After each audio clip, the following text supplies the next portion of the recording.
नमस्कार, जय हिंद दोस्तों, आप सबका स्वागत है हमारे YouTube channel daily OPS pension news. इस चैनल पर आपको ओपीएस पेंशन से जुड़ी तमाम खबरों के बारे में बताया जाएगा। तो हम आपसे निवेदन करते हैं कि अगर आप हमारे YouTube चैनल पर पहली बार विजिट कर रहे हो तो चैनल को सब्सक्राइब जरूर करें, पास ही में लगी बेल आइकॉन को ऑल पर कर दीजिए ताकि हमारे आने वाली हर वीडियो आप तक पहुँचे सबसे पहले।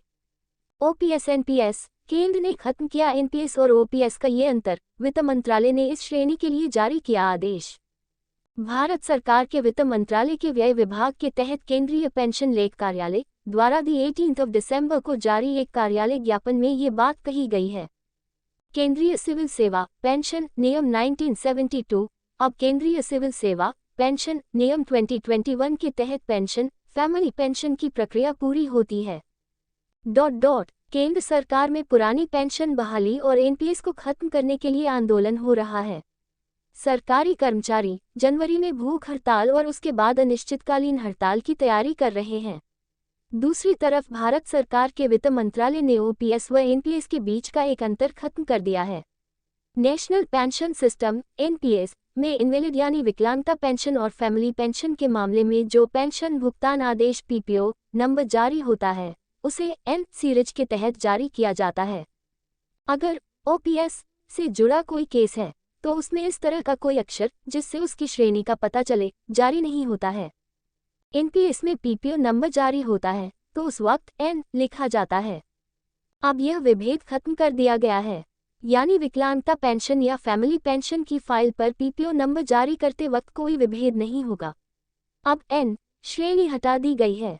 भारत सरकार के वित्त मंत्रालय के व्यय विभाग के तहत केंद्रीय पेंशन लेख कार्यालय द्वारा 18 दिसंबर को जारी एक कार्यालय ज्ञापन में यह बात कही गई है। केंद्रीय सिविल सेवा पेंशन नियम 1972 अब केंद्रीय सिविल सेवा पेंशन नियम 2021 के तहत पेंशन फैमिली पेंशन की प्रक्रिया पूरी होती है। ओपीएस के तहत अगर कोई पीपीओ जारी होता है तो उसमें श्रेणी अंकित नहीं रहती है। एनपीएस और ओपीएस में फैमिली पेंशन व विकलांगता पेंशन पहले भी जारी होती थी। एनपीएस में जब कोई पीपीओ इश्यू होता है तो उसमें एन यानी एनपीएस श्रेणी लिखा रहता है। ये ओपीएस और एनपीएस के बीच एक विभेद था, बाकी सभी बातें एक समान थी, लेकिन एन ने पीपीओ नंबर को एनपीएस और ओपीएस में विभाजित कर दिया था। विभेद से संबंधित लाभार्थी को यह एहसास होता है कि वो पुरानी पेंशन में है या एनपीएस में है। अब वित्त मंत्रालय के कार्यालय ज्ञापन ने उस भेद को मिटा दिया है।